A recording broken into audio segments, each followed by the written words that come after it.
Do you know that funny question about death?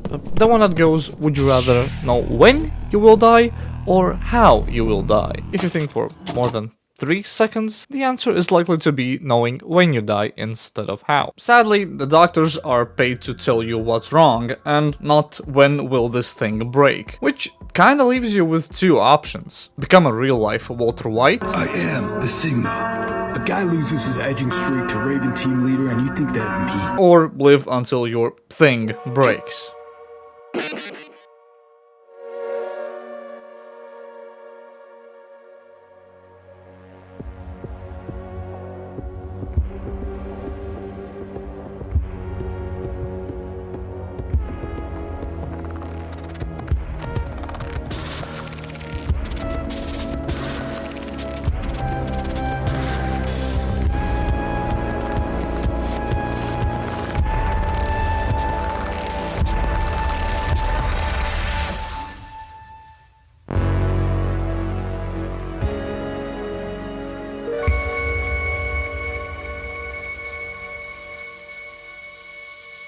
However, one guy found another way.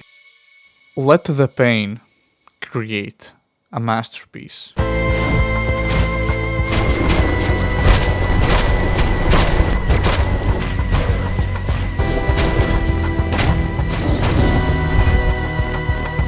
Developed by Heart Machine back in long time ago, Hyper Light Drifter is a special kind of game. Just trying to understand it is considerably harder than getting answers from an actual CIA agent, as much so that the game could genuinely work as one. It has secrets around every corner, message encryption, and even an undisclosed flu that will make you tweak harder than any untreated schizophrenic. In the starting intro, we see our main character having worst symptoms of this disease, summoning the entity known as the Judgment. Trying to outrun it is impossible, but then you stumble upon the Immortal Cell, the only possible cure. Unfortunately, just before reaching it, it's already too late. The game obviously doesn't just end. We are eventually saved, probably by an Australian man. Because after leaving me in his house, he never bothers to come back. We are playing as the Drifter, equipped with a sword and probably a very illegal airsoft gun. Which puts him exactly above average in Florida's food chain. Unlike the pretty environment, our job will be pretty dirty. The Drifter is a dying man, but here on this island, somewhere deep below, lies the cure to our condition. How could we obtain such power to avoid death itself is actually told through the 4 regions. Even though we start the game in the central town, a hub for shopkeepers and friendly NPCs, there's not a lot to do at the start of the game, unless you want to talk to the local people. Alright, did I mention? Everyone just sort of talks in pictures, just like TikTok advertised. I'm with Mr. Beast, and we got the brand new 1, 2, buckle my shoe. We see legends about the Guardian saving others, or what we call how he clutched the 1v5 back in 2015. I think I'm starting to feel sorry for instinctively breaking absolutely everything in his house. Let's just hope he doesn't find out. Like the average Celeste player, I instantly went to the mountains, the north region. On our way to the peak of the mountain, we find the most common enemy. Meet Dirk.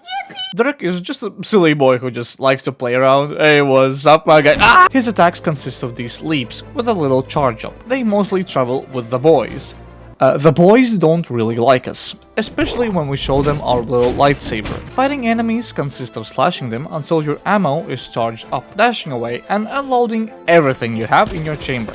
I have no idea where the ammo comes from in this situation, but it's not like I'll listen to my teacher in physics a lot, so probably this one is on me. The weather is harsh, and the only ones that could survive these conditions are the birds of the north, that can't be damaged until they charge, although using them as shooting range targets works just fine. And if you think that the enemy design is just a little simple and bland— holy shit, is that a wizard bird? Shadow Wizard Money Gang, we love casting spells. These guys do actual damage, and getting hit results in getting stunned for a while.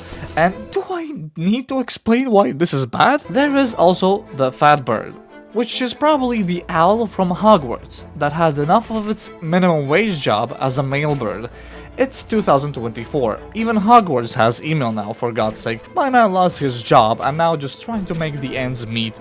Okay, but on the serious note, we can find a character that tells us the tragic story, and pictures, obviously. He was a preacher at the local church. He mostly spent time tending eggs and watching over them, until one day they were attacked by a mysterious cult claiming to have found powerful magic by sacrificing others. And so our preacher escaped with as many eggs as he could. Now he lives here, still watching over the children that one day might take his place. Well, this was beautiful. See how I told the story without telling jokes? See, I'm actually a very mature person. With the story in mind, I was finally ready to take on the boss of the North region, the Hierophant, a mad, power-hungry ruler, a false prophet. Someone on the wiki. Okay, so I was ready to fight him, but the bastard has put a lock on his door. You are mine! To get in, we will need to disable several power modules scattered across the region. And to our advantage, we run into our homie, the Guardian, who tells the exact location of the modules that will make up the parts of the key we need to get in. Oh, what the hell? This big guy seems to be one of the giants seen in the vision. From what I could tell, this guy probably didn't beat Celeste. If only he knew he was like 5 jumps away. Guys, I don't think this is savable. Strangely enough, the giant is made out of metal, meaning they were created by someone or one of the regions. Clearly, it seemed like somehow the nation of birds outran the Titan. Unfortunately, they didn't outrun me.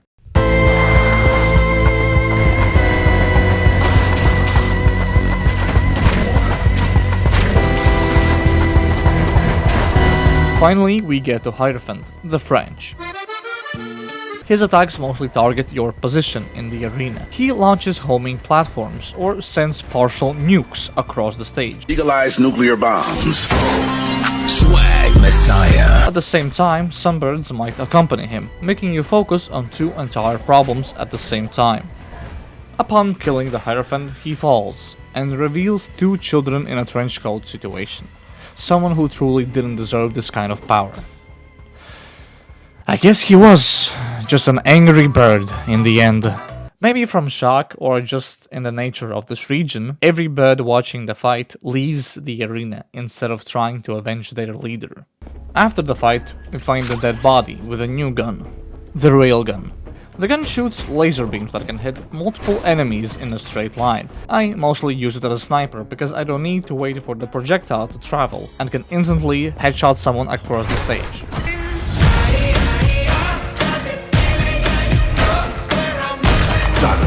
We can now activate the local 5G tower.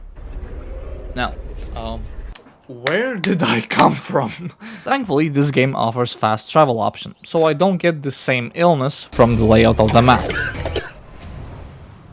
Wait. It seems that the yellow Yu-Gi-Oh cards that I have been collecting are the currency of this town. There are 5 shops in the central town that offer different categories of combat. There's the ranged attack upgrades, the tech upgrade, the very average drugstore, swordmaster, and my personal favorite, the Dash Arena. While the tech store unlocks grenades, medicine and firearm merchants only increase the capacity for heals and ammunition. That's why the movement is where the sauce lies. The sequence dash is a must-have. Apart from making you faster, it just makes you look better at the game. Almost essentially because of the need to press the dash button in exactly the same 270 millisecond period continuously to execute another dash, which can result in something like this.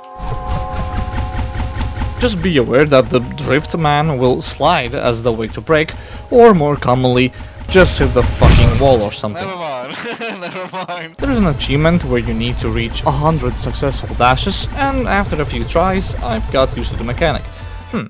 I wonder how much the second arena achievement require. Oh my fuck, 800! By the way, if you can do this challenge while moving in a circle, and not whatever this is, you better lock your doors tonight. Apart from my beloved sequence dash, you can also buy dash attack, which can send the enemy flying off the stage. Or you can just invest in the projectile block for that extra safety. There's a lot more to upgrade, but for sake of the time, I'm gonna explain the sword abilities just a bit later.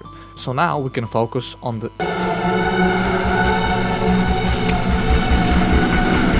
The East takes on a much different approach to life and death. While the environment looks heaven-like, the reality is much worse. I actually once had a dream in my childhood of this divine feeling. It tingles with safety and light, but nevertheless, I had a feeling to leave immediately. Leave and never look back. This region sums that up pretty perfectly, because of the total extermination of others and slavery that occurred here. Throughout the region, there are full piles of corpses that made the invaders of this place prosper. From one of the escaped authors that previously lived here, we learn about the enslavement and sacrifices that his kind endured, which also coincidentally tells us how the unconquerable giant was killed here, by the sheer amount of violence in the water. This probably means that these invaders have to be something terrifying. Hopefully the designers made the enemies like scary or strong and... Frogs? What? Guys, I think the water doesn't turn the frogs gay. It turns them homicidal. And it isn't just frogs. Apart from the Fruit Ninja and the Demo Man frog, the plants are also hostile. There's the bomb plant that explodes on death. Fortunately, it mostly takes out other enemies out in the area. Truly a based enemy. And then there is the abomination. God didn't create this. No. This is the recreation of our sins. Imagine if the Chomper from Plants vs. Zombies had legs, and instead of doing his chomp, he had a arm. The amount of times I died because of its large dash attack and immunity while attacking is higher than the number of people dying from the lions in a year. Truly a creation from hell. Which means that the boss of this region is... Oh no! Nah, it's just a big ass frog. Or is it?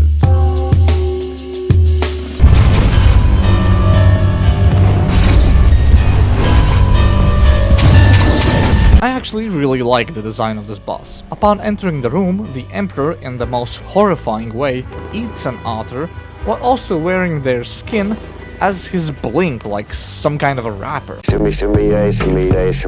His left part of the body is overgrown with algae, probably because of living for so long. He mostly uses bombs or his body weight to attack you, with occasional spit of the bomber plants. Me bomber! Upon killing him, his stomach explodes from all the greed, or what Americans think would happen if they walk for more than 10 steps in a day. Coincidentally, after the fight, we gain the America's favorite gun.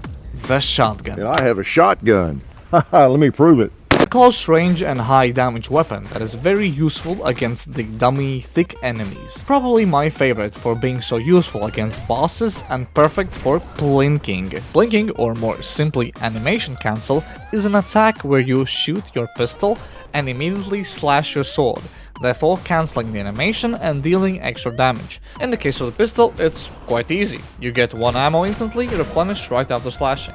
With a shotgun though, it's a little different. You need to switch to your second gun and then back to continue plinking for really high damage. You can just rebind the button for switching guns, just make sure it isn't the same one that is responsible for going back. My dumbass got myself locked in the Drifter prison. The game is still running to this day.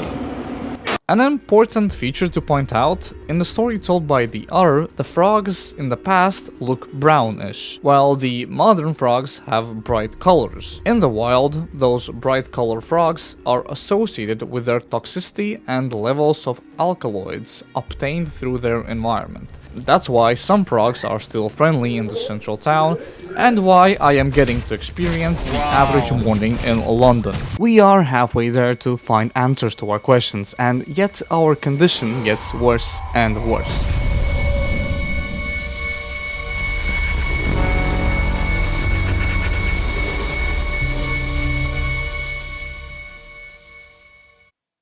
The previous clans defeated the giants by simply outrunning them, or absolutely dominating them by force. Total opposites, right? The third region is that weird situation that occurs at a time of uncertainty. We find a titan in this region absolutely covered in this weird regenerative crystal that seems to have poisoned the whole region. Traps, walls, enemies, and even the boss were impacted by some kind of a leak. As we learn once again from another game theory historian, I'm genuinely surprised how these dudes are still balling out here with the most crazy stories to tell. The raccoon tells us about a war where a device was used to stop the giant.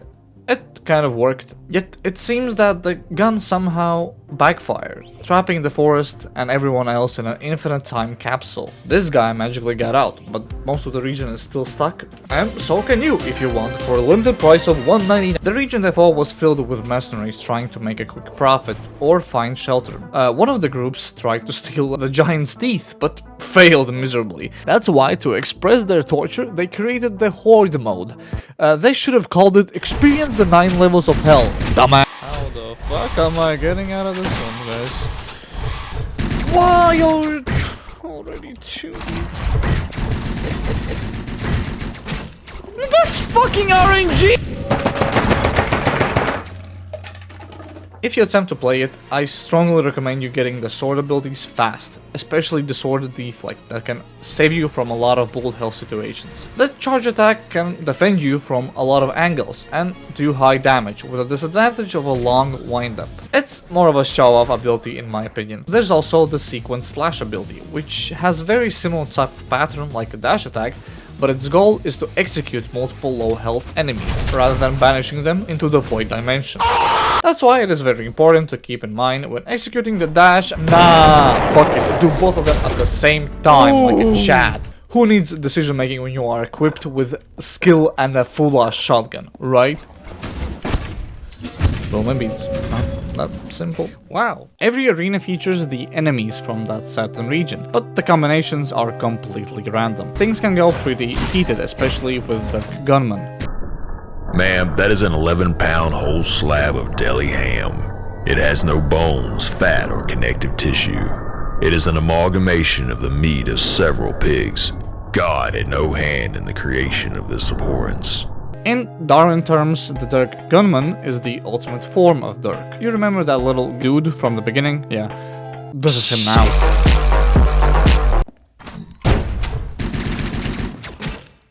What the fuck? Right in the middle of evolution is Dirk Rifleman, the most brain-dead pyro M1 user. And apart from shooting and sort of aiming, he never tries to dodge your attacks and has very low health. Strangely, they are scattered all over the place, so much so that they could create a private army. I can't wait for the next Helldiver update where these henchmen slowly start appearing until taking over the whole galaxy in mere seconds.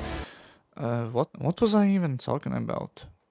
Oh right, the downfall of the West. Since the whole forest has been poisoned by crystals, it somehow mutated the DNA of almost every inhabitant, especially the Crystal Brute, most tanky enemy in this game. His entire body is covered in crystals, probably because he is made from it. His attacks are focused on the close range and far range area of effect damage. Even more terrifying creature would be the Crystal Spider. They might seem innocent until they finally hit their attack, and oh god, could the timing be any worse? What the fuck? Oh, come on. From time to time, you may run into the Crystal Wolf. Due to their incredible speed, they somehow always manage to chip at least one health from me. That's why I truly don't recommend giving it warning shots, just proceed to shoot on sight. Despite the numerous creatures, the main race of the West seems to be raccoons, who were at war with our main character race, Blue, the cat people. That's why the frozen racists are somehow able to unfreeze themselves at will just by using their power of racism. The raccoons of the West are very skilled in arts of spearmanship and shooting. They can actually hit, unlike the single-cell organism. It's time to drink water. It's time to drink water. I'm gonna fucking impale myself on a fucking broomstick. Finally, we reach the boss, the last general. You really need to be fast with this one, especially with my research in mind. His movesets are very similar to ours. With fast movement and high damage, I would even go as far as calling him superior to Drifter. While attacking, he can dash and slash, only occasionally stopping to shoot high damage balls and create crystal area attacks. A great strategy that I found was to kinda lure him into his frozen comrades in arms, since later in battle he will try to call in the reinforcements. Well, no one to call in if they're not there by that time. Even before dying, the bro tries to quick save and crystallize himself, with desire to remain. With desire to continue, we get his ball gun Zaliska and go back to the town. We actually unlocked a lot of new stuff, starting with outfits. Apart from getting new drip, the skins also increase our stats, like stamina, grenade recharge, and healing. Among my favorites are the yellow cape with the increased movement speed, the purple cape which doubles your stamina, and the black outfit, which just brutalizes your kills with no actual purpose. But since you get it by completing the 9 circles of hell, I'll just call it lore accurate. We also discover something terrifying, a new threat.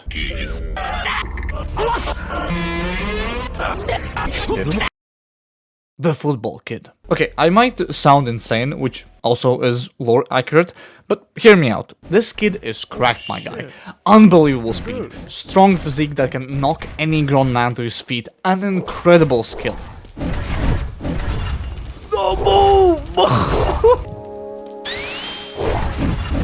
What the fuck? Where's the speed coming from? Stop bullying me! Thankfully, he was charitable enough to let me cheat my way to winning him. Yes! Yes! Truly a brave soul. With new motivation, we embark on the last region. Well, it's sort of empty.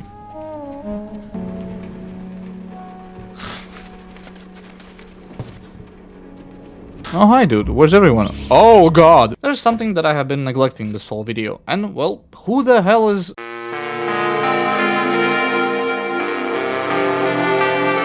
The lizards far back discovered the underground filled with experimentation pods, high-tech technology, and well, the giant.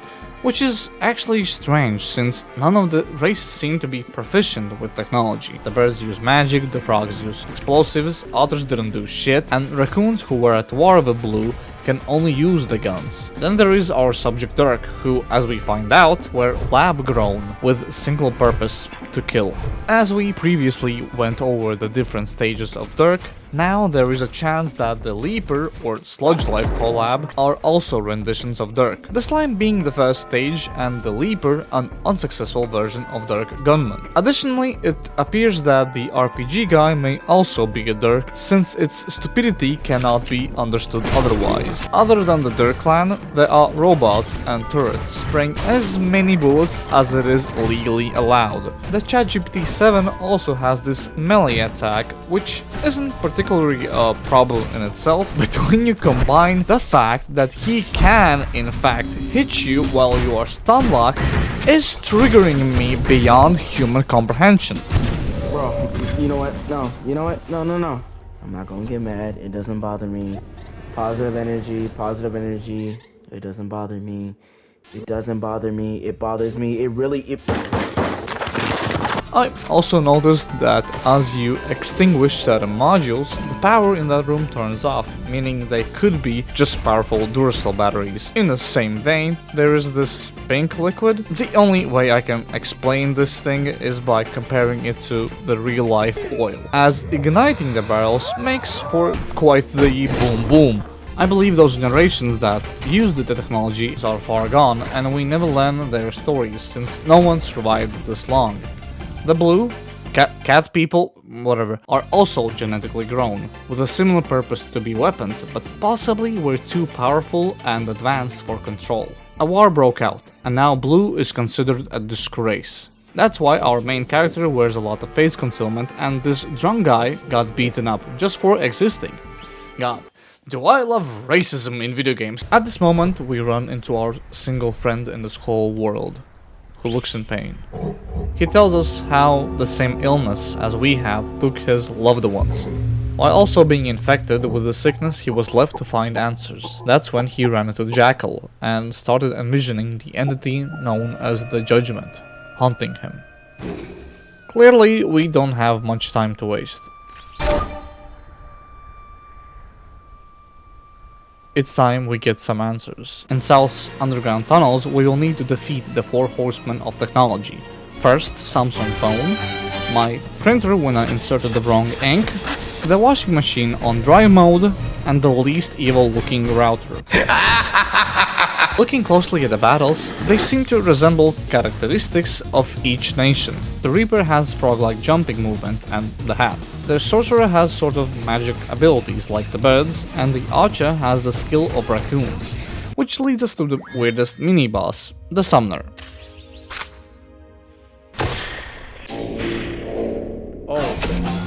Oh shit! The Summoner is the most bullet hell boss in this game, until you realize the small drones that emit the projectiles can be destroyed, which leaves the boss absolutely dumbfounded. It's very interesting that the only boss that was created as a module is the only one who lets others fight instead of him. We never learn what characteristics has the Lizard Nation in terms of fighting, but then again the lizards seem to have no idea what is happening under their land, so they might have no input in the research. I got some jelly beans. In the moment of trying to find clues to who possibly left this lab, we discover something even more terrifying. A giant heart, 2 eyeballs, and the body of the giant.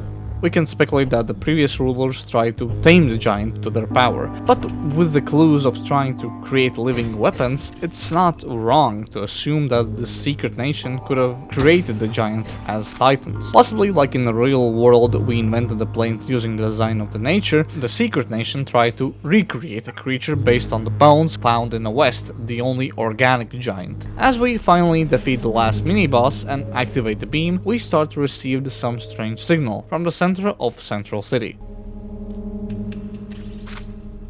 The immortal cell is near.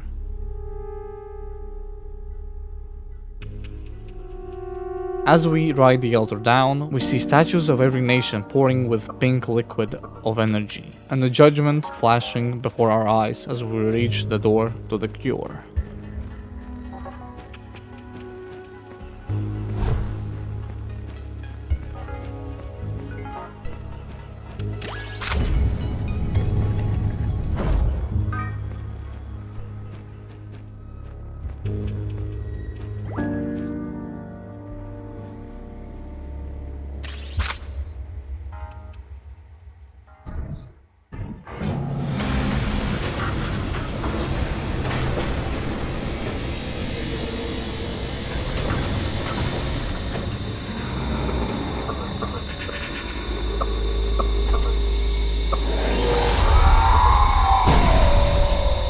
This time we are finally able to fight back the entity that has tormented many creatures and killed even more.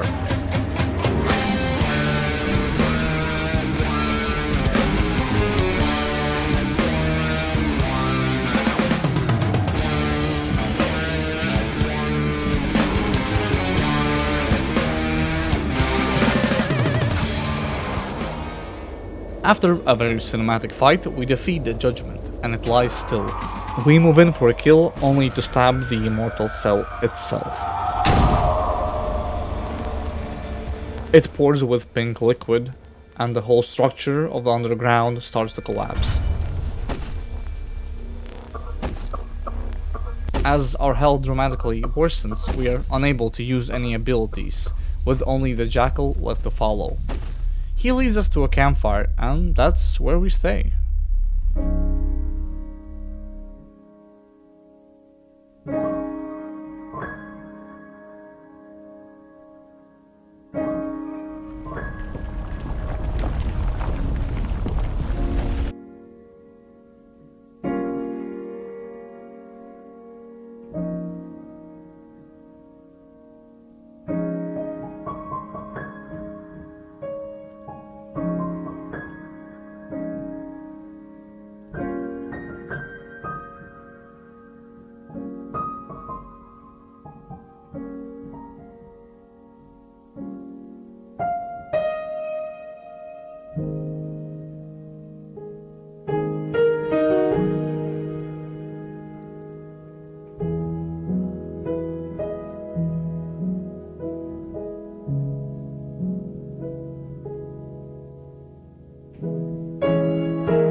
After hundreds, if not thousands, years later, there's only our body left against the statue. Believe me or not, this is how the tale of the Drifter ends, with almost not a single question answered. Well, since I'm already here, we will need to dig deeper. And since you're still here, why not subscribe? Another thing before delving into the torture heaven known as the New Game Plus, this game has a local co-op mode. Sadly, I live in the middle of a forest, and the only friends here are the happy mushrooms. Although I did try to dabble with the Steam Remote Play, it went as smooth as you can imagine. Why can't I move the mouse then? Stop! Please! Please! Okay, cool, you do everything for me because I'm lagging. Yeah, I can't do any actions, I'm just I'm just like a vessel. You wasted all the ammo. How the fuck are we supposed to get that? You got the Breaking Bad illness. That can't. He's literally me. I'm literally you. I'm your schizophrenia basically. Yo, talk to this guy. See, he has no text. He talks in fucking images. Yo, dude, check this JPEG.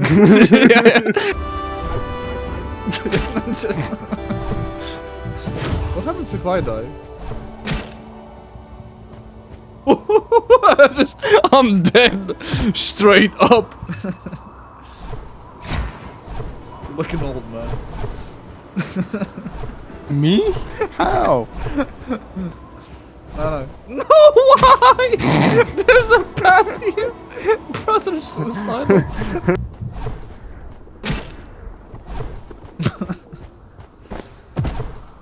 I'm back.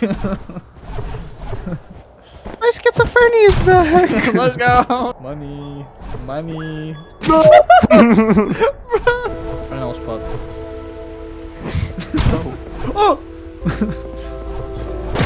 No, I'm literally playing a PowerPoint presentation. I know a spot. There's no spot. Bitch ass wizard. Oh. This made an impact. Genshin Impact. Oh,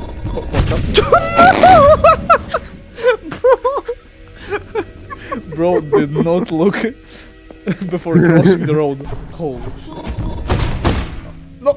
How the fuck did I get caught with on that shit? Oh. Tricky. No! What the fuck? How did you survive? I'm one with the wall. Watch out! Watch out. Bro! I'm back. I'm back. Okay. Now. No! Hey man, I can't do this with a fucking laggy game. No, it's fine.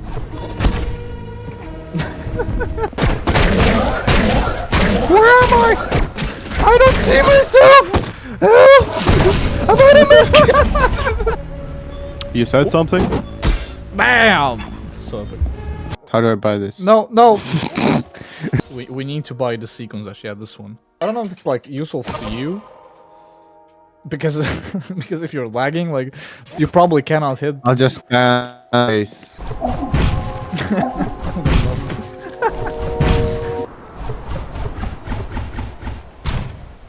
Ow.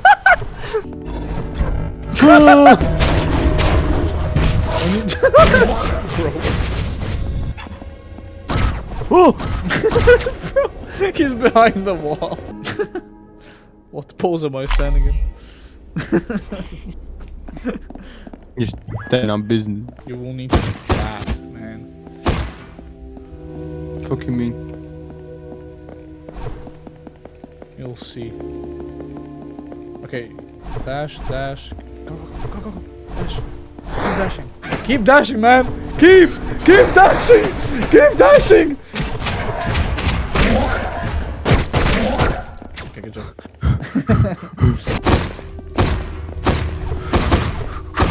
Get out of my way! Spotting medkits. Huh? This makes sense, right? A spot within a... Within another spot? I'll see how bad you do it. Why is it attacking me? Why is it attacking me?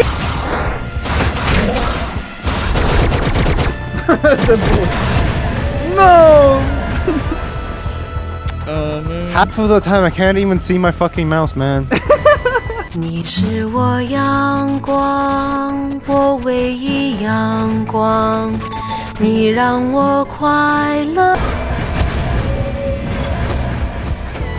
My game froze.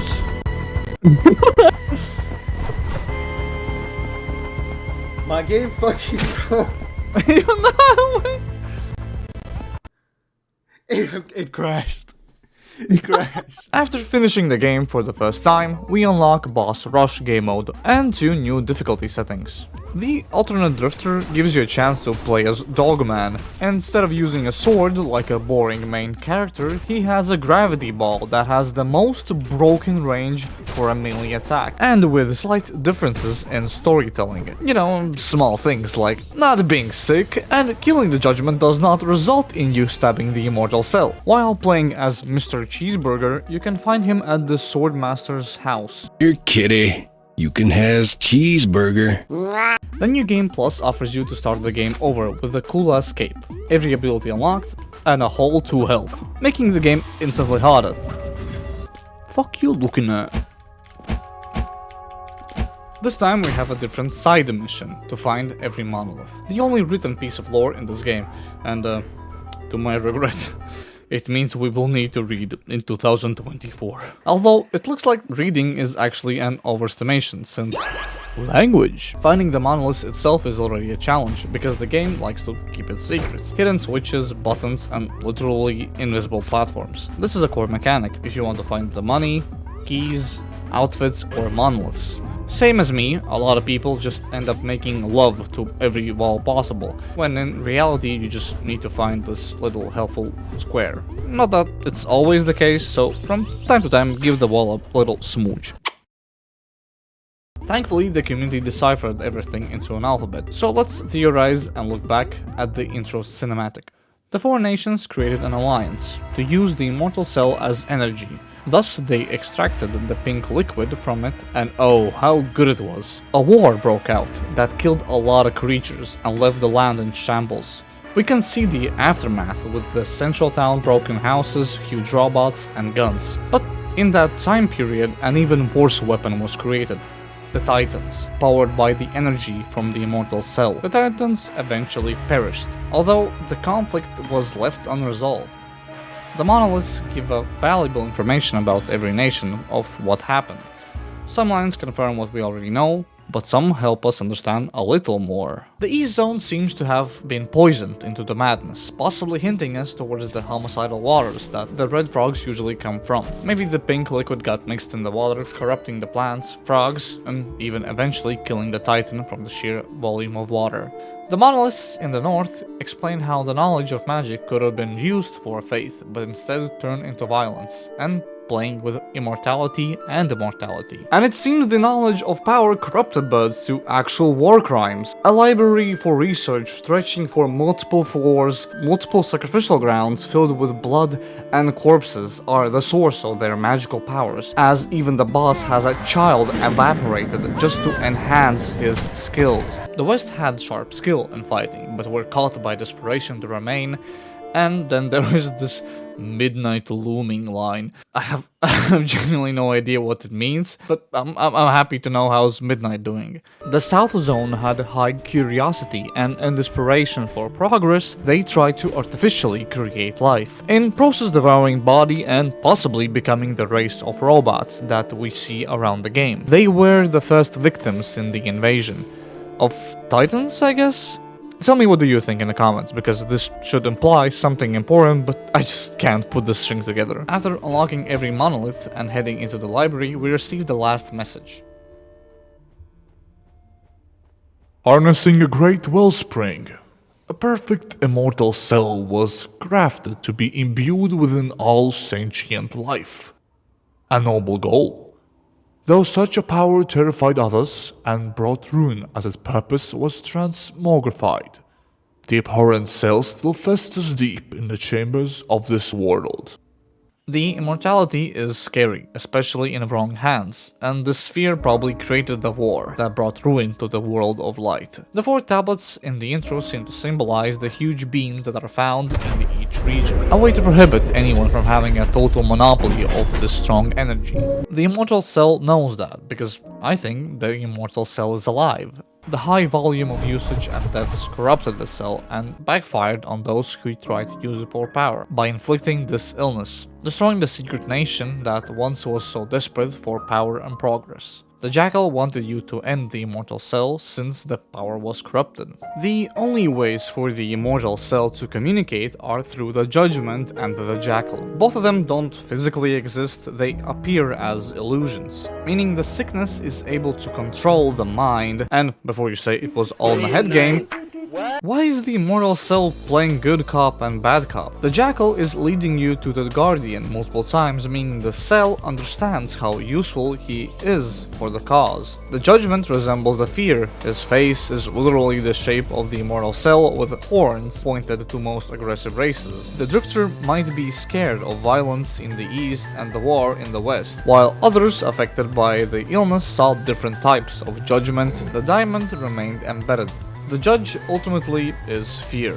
Everyone has its own rendition of it. The Jackal is in one team with the Judgment. While mostly he is the guide for the player, the Judgment gives the motivation to hurry the fuck up. Maybe because of the cruelty that was seen by Immortal Cell, or maybe it's kind of a test to find a worthy fighter. In the real world, Anubis decided if a soul was worthy to enter the realm of dead by weighing of the heart. The Jackal doesn't exactly save the Drifter. He stands by him, and the Drifter has his final rest. In the outro vision, the gates of immortal energy are finally sealed for good. I think I also withheld a piece of information that is important to the world of Hyper Light Drifter. The main designer and the creator of this game, Alex Preston, has a terminal illness that can cause his heart to stop at any time in life. Thus the numerous mentions of the heart in the name of the company, in the game, and in the whole metaphor. Hyper Light Drifter was a Kickstarter project. Alex's experience of dealing with death most of his life can be put in perspective for Hyper Light Drifter, as he made the world of light this way. The fear brings out the worst in us. Every nation has a way to deal with the fear of death. The North tried to run away, abandoning everything. The East represent the greed and violence against everyone around them, while valuing their own life over others. The West tried to stay untouched, too afraid to worsen their situation. And finally the South just tries to play God. Honestly, I could keep going, but I just recommend watching SH Consoli video on the Hyper Light Drifter's metaphor, as he explores this aspect much deeper in a more sane manner. It's really good. It made me realize how much I missed while playing the game, and even finding so much other theories just made the world feel rich with story. Like, did you notice Shinji in the background? Oh my god, this game is just Evangelion all over again.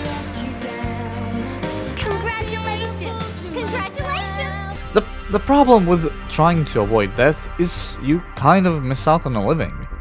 For example, the statue we die on is similar to a statue in the east and the north. The statue in north region where the game starts, while not having claimed a soul, has a crashed boat nearby, which could be how the Drifter arrived, or canon proof that the Drifter cannot drift a boat. Upon closer look in the east, there are some differences, but also there is already a body that could have been the Drifter. In fact, we have seen a lot of deaths. Rooms filled with corpses that try to accomplish the same goal as we. The difference? Mostly luck. But the choice to end the cycle of violence ultimately makes the most difference. Avoiding death is futile. Facing terminal illness is the most ominous deadline anyone can face, bringing out the worst in us. That's how every region succumbed to this state of decay, yet those who are strong enough to accept their fate use the time to accomplish a change. The Drifter ends the power struggle instead of capturing it. This shows how much soul has Alex poured into this project, starting a game studio and creating such a masterpiece. Despite how small the game's popularity may seem, its influence has inspired games, art styles, and music, In case of Dead Cells, you can even become the Drifter using the skin and the weapon. There's even a full-on tabletop role-playing game, and it actually looks pretty deep. Abstract storytelling like this is kind of a hit or miss for people. What's the point of the story if there isn't a clear goal, right? Well, you can always decide the main point by yourself. The game just wants you to feel the illness. It wants you to feel the fear. In a live stream of Alex, he draws a picture without the knowledge what this image will look like. He likes to play with trash? I make some trash here, because trash is the most fun thing to make. Following this type of thinking, a lot of characters are inspired by tarot cards. I mean, the Steam trading cards are literally named after them. The judgment is usually linked with the spiritual awakening and making life-altering choices. Magician has the power to achieve what it wants and going through a healing journey. Hierophant is the one who takes religious belief too far. Hangman symbolizes total surrender, being suspended in time. Tower is just misery, distress and ruin. Well, the Drifter kind of stabs him. This game is also available on the Switch and iPhone. But since only certain people use these platforms, the developers kindly added an exclusive schizophrenia update. This includes a new gun, the ability to throw the blade, and a whole new region with a boss. The fun-to-use gun can crystallize enemies and trap them in one place. That's actually really cool. Will I use it? No. Oh god, pausing doesn't pause. The blade cast just looks cool. God, I wish my dad could also leave me so I could become an iPhone user. But let's talk about the tower. This region technically is non-canon, as Alex mentioned in one of his streams. At the same time, this is such a wild side story. If you visit the lower side of Central Town, there is a teleport that takes you to the forest. This area was inspired by Boston, as you can wander for hours and still find yourself back in a starting position. The tower is a gigantic superstructure, housing the twin brother of Dirk. Meet Durk. They are somewhat red. The way to the top is truly breathtaking, and upon activating the newly installed 6G tower, the world crumbles.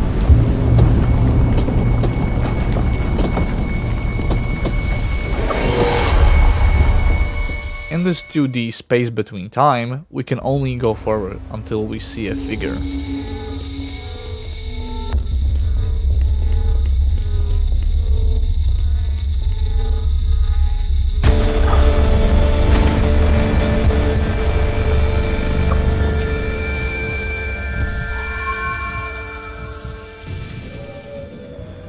You wake up with 1 health and the ability to throw your blade.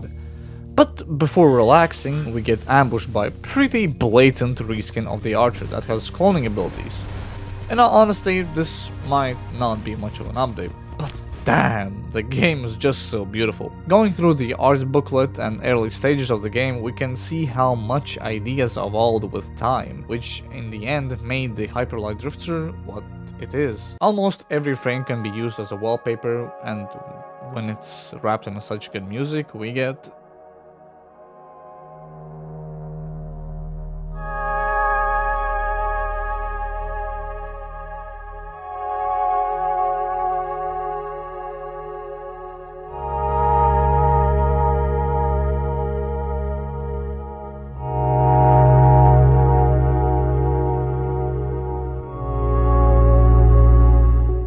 It's very rare that the soundtrack for the game gets more attention than the actual game, and I know I can't get enough of it. High chance that I spent listening to the soundtrack more than playing the game. It's mysterious, peaceful, and so devastating. But I think I already laid out just how Alex can make up the characters, story elements, and environment just from a concept old as the time itself. Really, this shit is such an insightful way to study inspiration and creative concepts. Imagine my shock when I heard that Hub Machine is making another Hyperlight game. My ass went through the roof. This time the game will be 3D and low poly instead of pixel art.